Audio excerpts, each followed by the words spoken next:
ان فی خلق السماوات والارض واختلاف اللیل والنہار لآیات لأولی الالباب، یقیناً آسمانوں اور زمین کی تخلیق میں اور دن اور رات کے الٹ پھیر میں نشانیاں ہیں ہوش مندوں کے لیے۔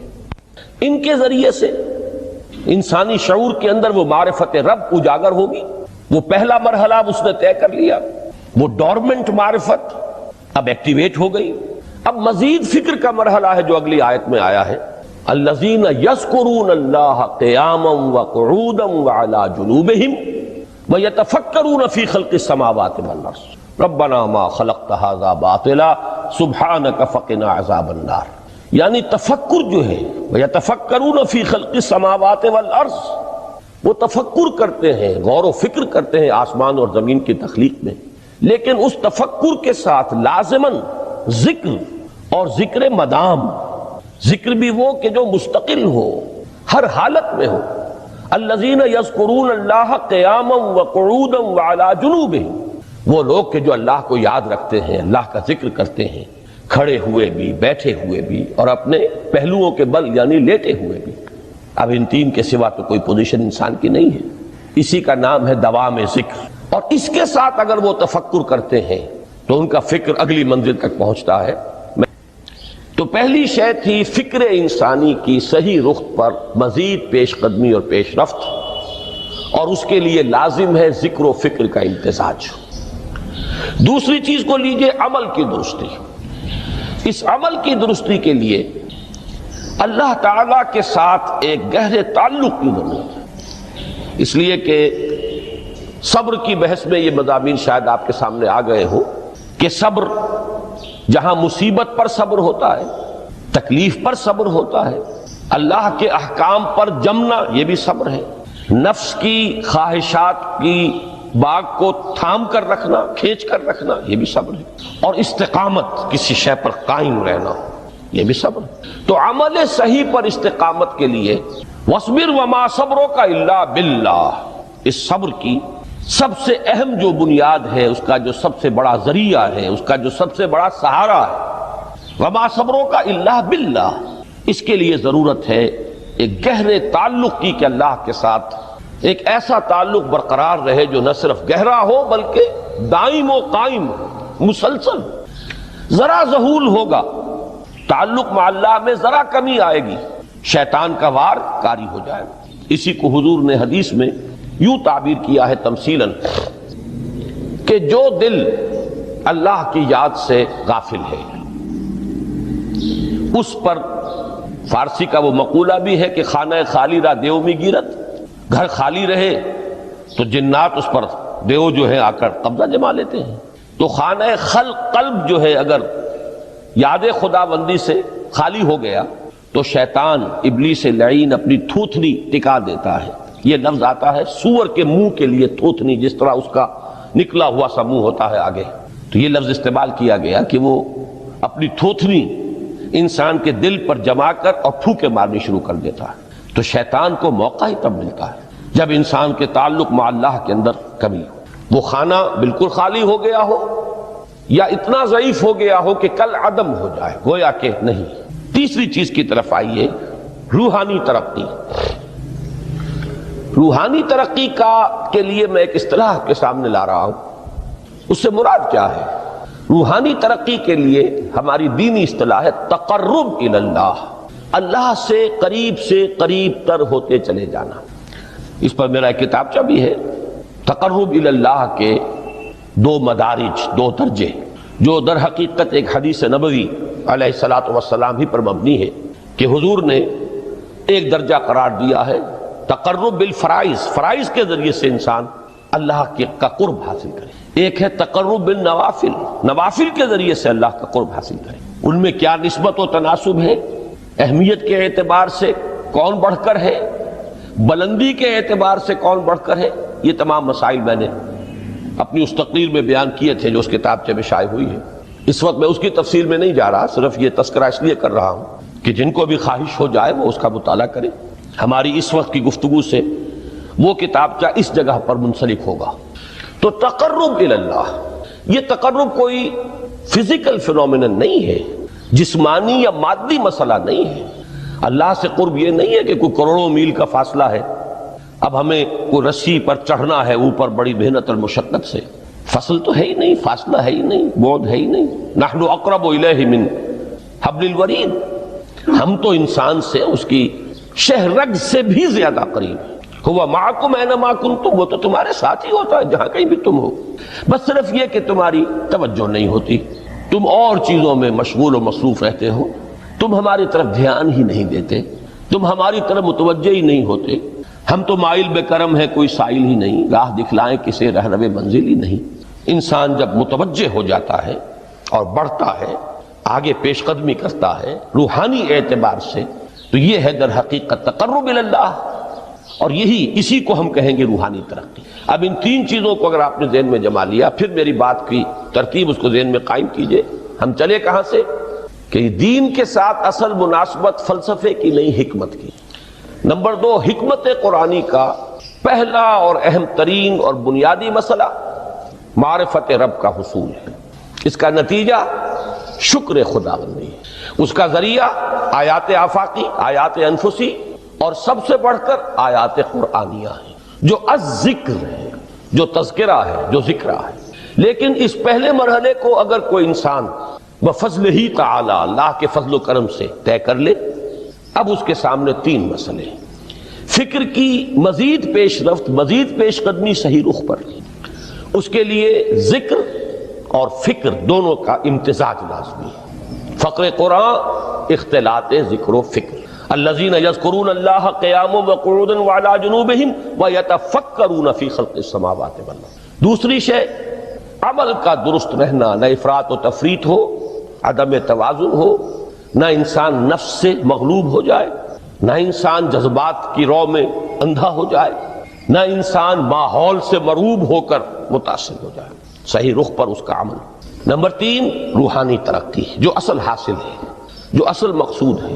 نمبر 2 چیز کے لیے تعلق مع اللہ ضروری، نمبر 3 کے لیے تقرب الی اللہ ضروری۔ اب غور کیجئے، ان تینوں چیزوں کا بڑا گہرا تعلق ہے نماز کے ساتھ۔ ان تینوں کے لیے ستون کی حیثیت نماز کو ہے، لہذا ایمان کے بعد یا معرفت رب کے بعد حکمت دین کا اہم ترین مسئلہ نماز، صلاۃ، اس لیے کہ ایک طرف یہ انسان کو اللہ کے ساتھ ایک گہرے تعلق کا ذریعہ فراہم کرتی ہے، اپنے تمام مصروفیات میں سے، ان مشغولیتوں میں جن میں گم ہونے کا خدشہ ہوتا ہے، نکلو۔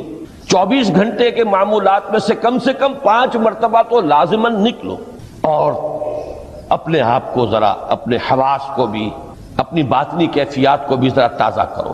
اگر کوئی گندگی، نجاست، کسی طرح کی ناپاکی کا کوئی معاملہ ہے، طہارت حاصل کرو۔ طہارت سے تمہارے اندر روح کو بھی بالیدگی ہوگی، تمہارے حواس بھی تازہ ہوں گے، تم گویا کہ بحیثیت کل تمہاری ہستی چاقو چوبند ہو جائے گی۔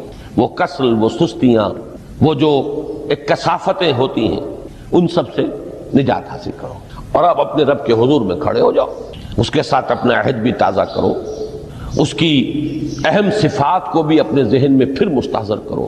یہی وجہ ہے، دیکھیے میں نے جو آیات آپ کو شروع میں سنائی تھی، سورہ لقمان کی 2 آیتیں، پہلی آیت میں اس کا ترجمہ کر چکا، دوسری آیت وَلَقَدْ وَإِذْ قَالَ لُقْمَانُ لِابْنِهِ وَهُوَ يَعِظُهُ يَا بُنَيَّ لَا تُشْرِكْ بِاللَّهِ إِنَّ الشِّرْكَ لَظُلْمٌ عَظِيمٌ۔ اس کے بعد درمیان میں کچھ مضمون آ کر پھر وہ آیہ مبارکہ آئی، یا بنی اقم الصلاۃ وامر بالمعروف وانہ عن المنکر واصبر علی ما اصابک۔ گویا کہ اہم ترین چیز، بنیادی ترین چیز، اللہ کو محض پہچان لینا کافی نہیں ہے، یاد رکھنا ضروری ہے۔ اللہ یاد رہے گا تو فکر صحیح آگے بڑھے گا، اللہ یاد رہے گا اور اس کے ساتھ ایک گہرا تعلق جو ہے برقرار رہے گا تو عمل درست رہے گا۔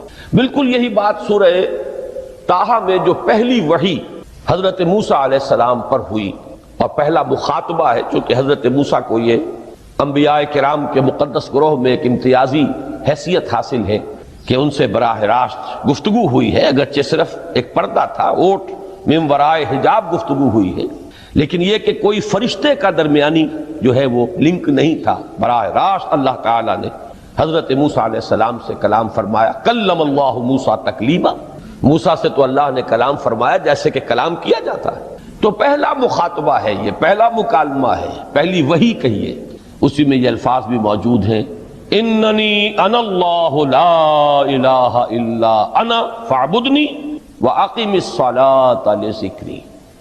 یہ گویا کہ حکمت قرآنی کا ایک بہت بڑا خزانہ ہے یہ آیت مبارکہ، کہ خود حضرت موسیٰ علیہ السلام کو جو ہدایت دی جا رہی ہے، میں ہوں، میں اللہ، اننی انا اللہ لا الہ الا انا، میرے سوا کوئی معبود نہیں، فاعبدنی، بس میری بندگی، میری عبادت، میری پرستش، میری محبت، اس کو اختیار کرو، وَأَقِمِ الصَّلَاةَ لِذِكْرِي، اور نماز کو قائم رکھو میری یاد کے لیے۔ بلکہ اسی سلسلہ کلام میں آگے چل کر سورہ طٰہٰ میں آتا ہے، کافی گفت و شنید کے بعد جب حضرت موسیٰ نے کچھ معذرت بھی کی، کچھ دعائیں بھی کی، اللہ نے ایک دعا قبول بھی کی کہ ان کے بھائی کو بھی شریک کر دیا، حضرت ہارون کو بھی۔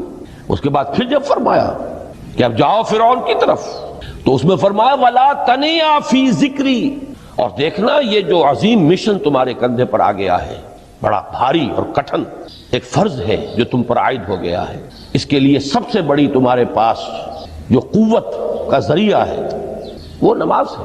اقیم فلا تنیا عن ذکری، میری یاد میں کبھی غفلت نہ کرنا، اس میں کبھی کوئی کمی نہ آنے دینا۔ جیسا کہ میں نے عرض کیا تھا کہ جیسے ہی وہ تعلق جو ہے کمزور پڑتا ہے یا منقطع ہو جائے معاذ اللہ، تو پھر انسان گویا کہ شیطان کے لیے ایک لقمہ تر بن جاتا ہے۔ اب آپ غور کیجئے، تیسری شے تقرب الی اللہ، اس کے حوالے سے بھی جو فرائض اور نوافل کی بات ہے اس کو اس وقت ذہن سے نکال کر یہ سمجھیے کہ اس میں نماز کا کیا مقام ہے، اس لیے کہ نماز فرض بھی ہے، نماز نفل بھی ہے، وہ تو ان دونوں میں شریک ہو جائے۔ اب اس کو لفظ صلاۃ کے حوالے سے آپ ان دونوں چیزوں کو سمجھیے۔ صاد لام واو یا یہ چونکہ حروف علت ایک دوسرے سے بدلتے رہتے ہیں، یہ جو مادہ ہے اس کی جو خالص لغوی اصل ہے، جو خالص عربی زبان میں اس کا بنیادی مفہوم ہے، وہ آگ جلانا یا آگ تاپنا یا آگ سینکنا، حرارت حاصل کرنا۔ لہذا بار بار آتا ہے جہنم کے ذکر میں اسلوہا، اب جلو اس میں، تاپو اس کو، یہ سینکے گی تمہیں۔ بلکہ تفتلون کا لفظ آیا ہے حضرت موسیٰ کے کلام میں، جب وہ گئے تھے کوہ طور پر، جب پہنچ گئے تو تھے آگ تک کی تلاش میں، لعلکم تفتلون، تو اپنے اہل خانہ سے یہی کہا تھا کہ مجھے کہیں وہ روشنی نظر آ رہی ہے، غالباً کوئی وہاں سے آگ مل سکے گی، ورنہ یہ کہ کوئی رہنمائی کو رستہ مجھے مل سکے گا، میں وہ آگ لے آؤں گا، کوئی چنگاری وہاں سے لے آؤں، لعلکم تفتلون، تاکہ تم، اب یہ اصطلاح در حقیقت باب افتعال ہے، اور یہ تے یہاں پر توئے کی شکل اختیار کر گئی، تا نے توبن کی صورت اختیار کی سواد کی وجہ سے۔ بہرحال اس کا سب سے بنیادی مفہوم جو ہے وہ ہے تاپنا، سکائی حاصل کرنا، حرارت۔ اس کے حوالے سے سمجھ لیجئے کہ سب سے بنیادی تعلق اس کا جو ہے وہ روح کے ساتھ ہے۔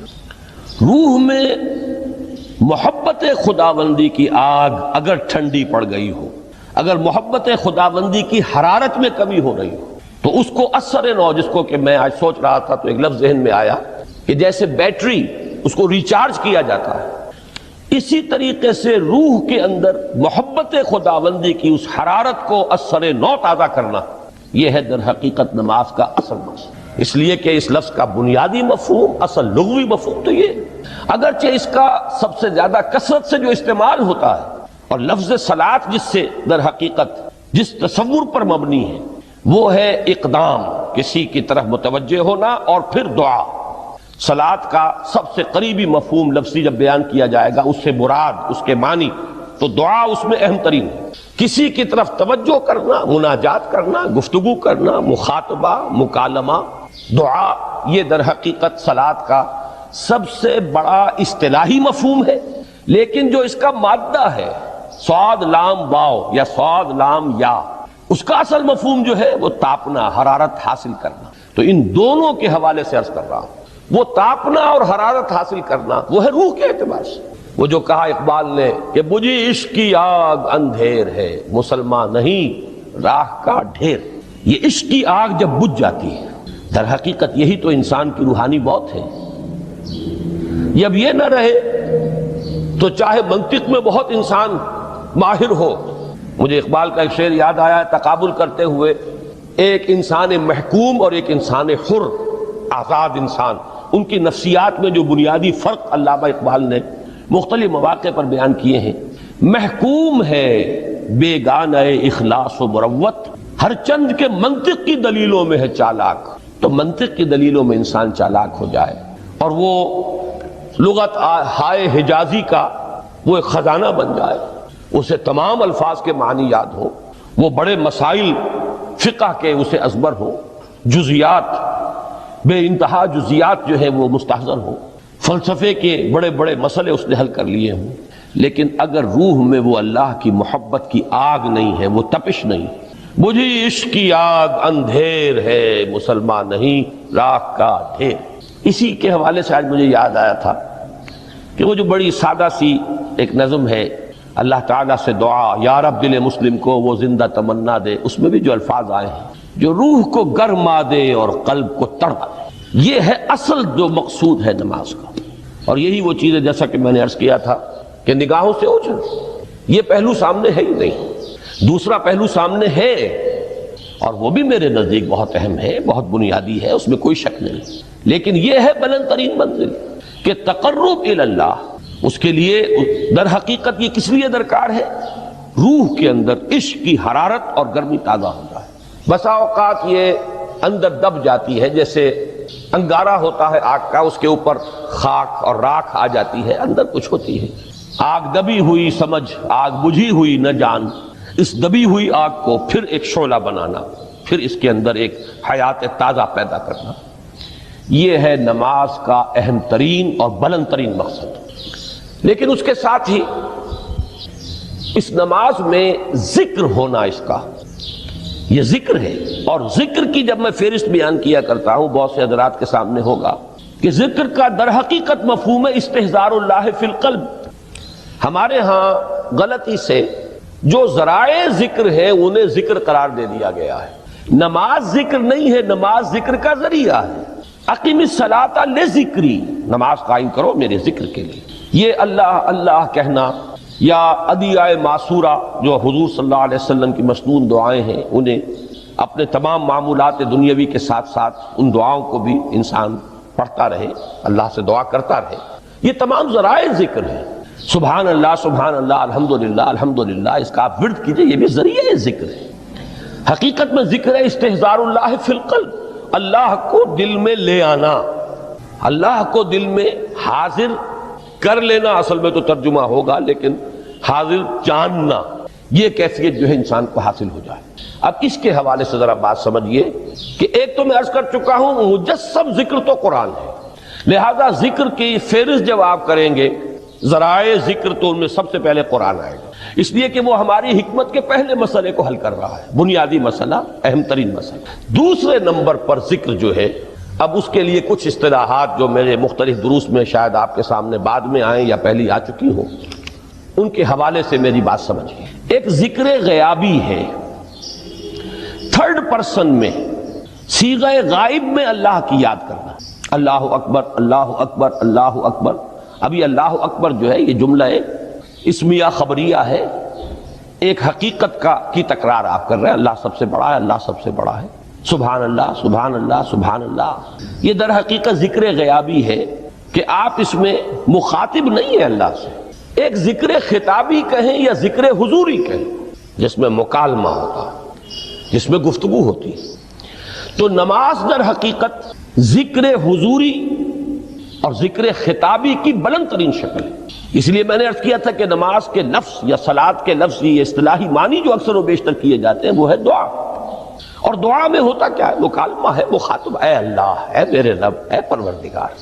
پھر یہ کہ اس میں اقدام اور کسی کی طرف متوجہ ہونا، یہی وجہ ہے کہ افتتاح صلاۃ، نماز کو شروع کرنے کے لیے ایک تو وہ الفاظ جو قرآن مجید میں آئے ہیں، انی وجہت وجہی للذی فطر السماوات والارض حنیفا وما انا من المشرکین، یہ ہے توجہ کا ارتکاز، بشرطے کہ یہ صرف الفاظ ہی نہ نکل رہے ہوں، واقعتاً یہ تعبیر ہو اس وقت کی انسان کی نفسیاتی کیفیت کی کہ شعوری طور پر وہ فیصلہ کرتا ہے کہ اب میں منقطع ہو رہا ہوں، ہر چہار طرف سے اپنی توجہ کو ہٹا کر، ہر مسئلے سے اپنے آپ کو خالی و ذہن کر کے، یعنی ظاہری اور باطنی دونوں اعتبار سے میں اپنی توجہ کا ارتکاز کر رہا ہوں اس ذات کی طرف جس نے آسمانوں اور زمین کو پیدا کیا، اور بالکل یکسو ہو کر رہا ہوں۔